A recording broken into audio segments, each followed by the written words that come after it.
अपनी देख रेख कर रहे हैं। क्या देख रेख कर रहे हैं? ईवीएम की। अच्छा, क्या थोड़ा सा बताइए, क्या देख रेख कर रहे हैं? जी ईवीएम की देख रेख कर रहे हैं अपनी पीढ़ियों की।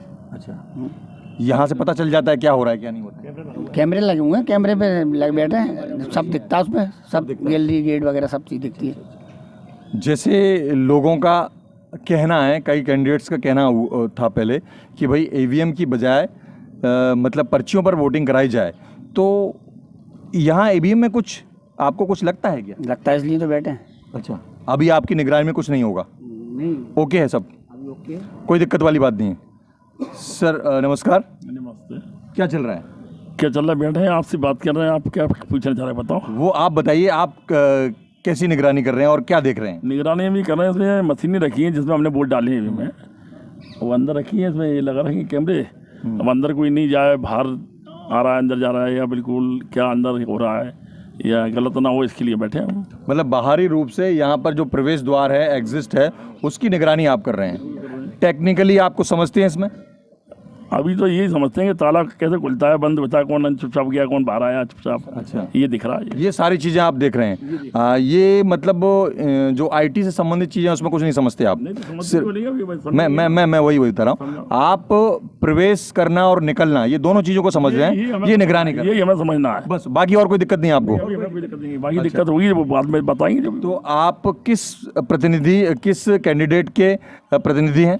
मैं कांग्रेस से, मैं जिला उपाध्यक्ष हूँ कमेटी में जिले में, और 17 दक्षिण विधानसभा प्रवीण पाठक के। प्रवीण पाठक जो कि अभी वर्तमान में दक्षिण से विधायक हैं, उनके कार्यकर्ता हैं और कांग्रेस के जिला उपाध्यक्ष भी हैं। ये क्या शुभ नाम बताया सर? भैया लाल भटनागर।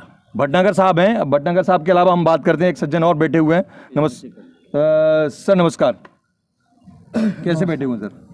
हम बैठे हुए हैं ईवीएम की सुरक्षा के लिए बैठे हुए हैं, क्योंकि भाजपा सरकार पे हमको बिल्कुल भरोसा नहीं है।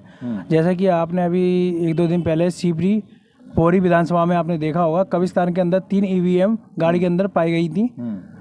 इसलिए हम बैठे हुए, हमें भाजपा पे बिल्कुल भरोसा नहीं है। अच्छा, वो तो उन्होंने शायद वहीं से उठा करके लेके चले गए थे, वो जो आप बता रहे हैं वो ले गए थे, जो भी है वो गलती तो है, साथ कब्रिस्तान की उधर से पकड़ी गई है, जब्त हुई है वो। अच्छा, देखा है आपने, पूरी न्यूज़ पे बताया है, अखबारों में भी छपा है। इसलिए जो भाजपा सरकार कुछ भी कर सकती है, हमको बिल्कुल भरोसा नहीं है, इसलिए हम यहाँ बैठे हुए। मतलब सत्ता पक्ष है, पावरफुल है, उसके पास बल है, इसलिए वो कुछ भी कर सकती है। झूठी फुल है। अच्छा, झूठी फुल है, पावरफुल नहीं है। अच्छा, झूठी फुल है बिल्कुल। तो अभी आप किसकी ओर से बैठे हुए हैं? हम कांग्रेस की ओर से बैठे हुए हैं, 17 दक्षिण। अच्छा, प्रवीण पाठक साहब। अच्छा, और सज्जन बैठे हुए एक और, आप सर? मेरा नाम कपिल पाल है। अच्छा। मैं 17 वाले दक्षिण से हूँ, प्रवीण पाठक जी की तरफ प्रवीण से। पाठक जी। जी, क्या पोजीशन थी सर उनकी? पूरा वोटिंग हुआ बराबर तरीके से? और अभी बीच में जब वो निगरानी वाला जिस दिन वोटिंग थी, उस समय थोड़ा सा प्रशासन से भी झड़प हुई थी उनकी? यही इसीलिए हम लोग यहाँ बैठे हुए हैं कि प्रशासन ने वोटिंग रेशो शुरू कराने के लिए वोटर 4-4 घंटे खड़ा रहा। तो क्या है कि बीजेपी इन चीज़ों में मास्टरमाइंड है। सरकार गिराई उन्होंने 2020 में कांग्रेस की, तो ये लोग कुछ भी कर सकते हैं, सत्ता का दुरुपयोग पूरी तरह करना जानते हैं। मतलब प्रशासन को भी कब्जे में लेकर के उसके द्वारा भी कुछ भी करवा सकते हैं? बिल्कुल करा सकते हैं।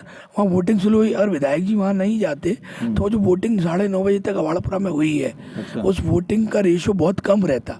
अच्छा, आपने ये बताया मेरे को अभी कि 9:30 बजे तक वोटिंग हुई है, बल्कि रूलिंग में तो ऐसा नहीं था। नहीं, जो कैंडिडेट जो लोग अंदर चले गए हैं। हाँ जी, बताएं। ये एक सज्जन और है हमारे साथ।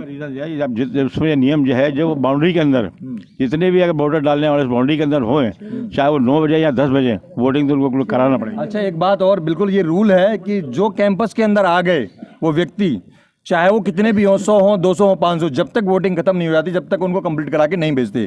अच्छा, इसीलिए 9:30 बजे तक इसलिए सारी वोटिंग इतनी स्लो हो रही थी और कैंडिडेट वोट डालने वाले इतने थे, तो कलेक्टर साहब चाहे चाह रहे थे कि वोटिंग डिस्टर्ब की जाए, अब उनको भगा दिया जाए। सब गया था, विधायक जी ने आया, वो आए, उन्होंने बोला जब इतने कैंपस के अंदर ये लोग बैठे हैं तो इनको वोटिंग कराइए। आपके बैठे अंदर, बोलो स्लो वोटिंग क्यों करा रहे हैं?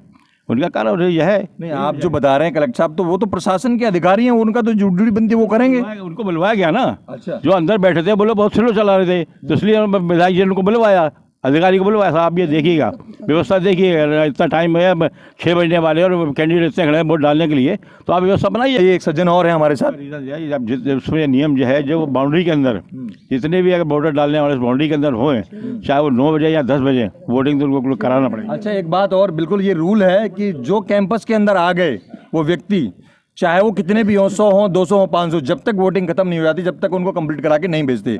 अच्छा, इसीलिए 9:30 बजे तक इसलिए सारी क्यों कि वोटिंग इतनी स्लो हो रही थी और कैंडिडेट वोट डालने वाले इतने थे, तो कलेक्टर साहब चाहे चाह रहे थे कि वोटिंग डिस्टर्ब की जाए, अब उनको भगा दिया जाए, सब गया था, विधायक जी ने आया तो आए, उन्होंने बोला जब इतने कैंपस के अंदर ये लोग बैठे हैं तो इनको वोटिंग कराइए। आपके जो आपके बैठे अंदर, बोलो स्लो वोटिंग क्यों करा रहे हैं? उनका कारण यह है। नहीं, आप जो बता रहे हैं कलेक्टर साहब, तो वो तो प्रशासन के अधिकारी हैं, उनका तो जो ड्यूटी बनती है वो करेंगे। उनको बुलवाया गया ना। अच्छा। जो अंदर बैठे थे बोलो बहुत स्लो चला रहे थे, तो इसलिए विधायक जी ने उनको बुलवाया, अधिकारी को बोलो ऐसा आप ये देखिएगा, व्यवस्था देखिए, इतना टाइम है, 6 बजने वाले और कैंडिडेट इतने खड़े हैं वोट डालने के लिए, तो आप व्यवस्था बनाइएगा इनका। तो जैसे अभी चाक चौबंद व्यवस्था, चारों ओर पुलिस लगी हुई है, फायर ब्रिगेड भी लगी हुई है, कोई भी कुछ इधर भी अगर तिनका भी अगर बाल भी फड़कता है तो तुरंत प्रशासन हावी है। अभी आपको लगता है कुछ गड़बड़ होने की संभावना? ऐसा तो कुछ नहीं, हम लोग घूम कर आए, अंदर सब चीज़ देख कर आए। जब प्रशासन अधिकारी लोग आते हैं, हम लोग जितने भी लोग यहाँ बैठे हैं सब अंदर हम संग में जाते हैं उनके, तो सब चीज़ हमको दिखाते हैं कि सख्ती से पालन हो रहा है सारे नियमों का। ये बात तो है, जहाँ तक निगरानी है वहाँ तो सख्ती से हो रहा है, लेकिन प्रशासन तो कुछ भी कहीं से भी कर सकता है, तो अपन कहाँ तक देखोगे आप? नहीं, आप जब पता है कि सारे चारों तरफ सीसीटीवी लगी हुई हैं, कहाँ वीवी पे वो रखे हुए हैं, ईवीएम रखे हुए हैं, और कलेक्टर, एसपी, आईजी, डीआईजी से लेकर सारे लोग बाकायदा निरीक्षण के लिए आते हैं, और देखा जाए उससे वरिष्ठ अधिकारी ऑब्जर्वर भी लगे हुए हैं जो पूरी निगरानी, जैसे एक बार सीसीटीवी लगाए, ऊपर से चाक चौबंद व्यवस्था है, जैसे किले को निगरानी करने के लिए ऊपर सिपा सलार लगाते वैसे लगे हुए हैं। फिर भी आपको कुछ लगता है क्या? देखिए, मैं आपको एक छोटी सी बात बताता हूँ, जो क्रिमिनल दिमाग माइंड होता है ना, उसके पर आप कितने भी ताले लगा दीजिएगा, वो रास्ता कहीं ना कहीं से निकाल लेगा ना। तो कौन है क्रिमिनल माइंड? अब ये तो सब जानते हमारे बताने से क्या होता है ये? आपको लगता है कोई इस तरह से कुछ बात होगी?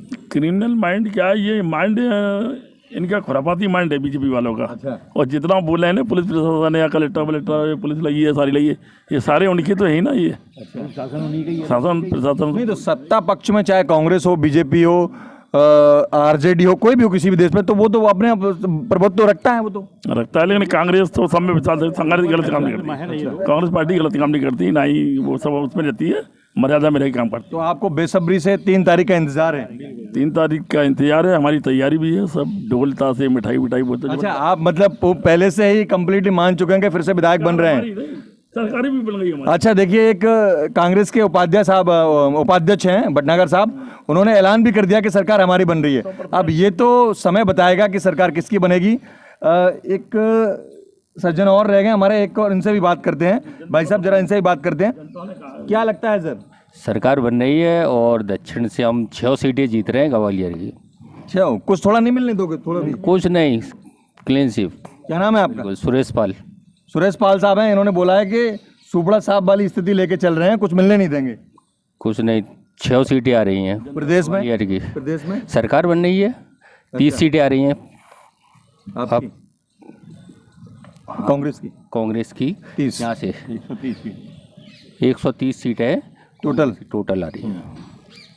देखिए, सभी ने अपना अपना मत दे दिया है, और पूरा यहाँ पर लगभग सभी, लगभग क्या, पूरे लोग ही कांग्रेसी हैं, और दक्षिण विधानसभा के प्रतिनिधित्व करने वाले लोग हैं, और पूरब के भी हैं बैठे हुए सज्जन। कुल मिलाकर कहने वाला, कांग्रेस के वो सिपा सलार जो कि मुस्तैदी से लगे हुए हैं, किस्मत का फैसला क्या कहते हैं, जनता करेगी, और पार्टी किसकी बनेगी, पार्टी की जीत किसकी होगी, और कौन शासन में आएगा, ये 3 तारीख को आपको फैसला होगा। बीजेपी की बैठे हैं, और बीजेपी हो या कांग्रेस हो या अन्य कोई पार्टी हो, सरकार एक ही बनेगी। किस्मत के ताले की चाबी अंदर बंद है, 3 तारीख को खुलेगी। लगातार इस तरह की खबरें हम आपको अपडेट करते रहेंगे, बने रहिए हमारे साथ। आप देख रहे हैं इंडिया रिपोर्टर 24। नमस्कार, जय हिंद।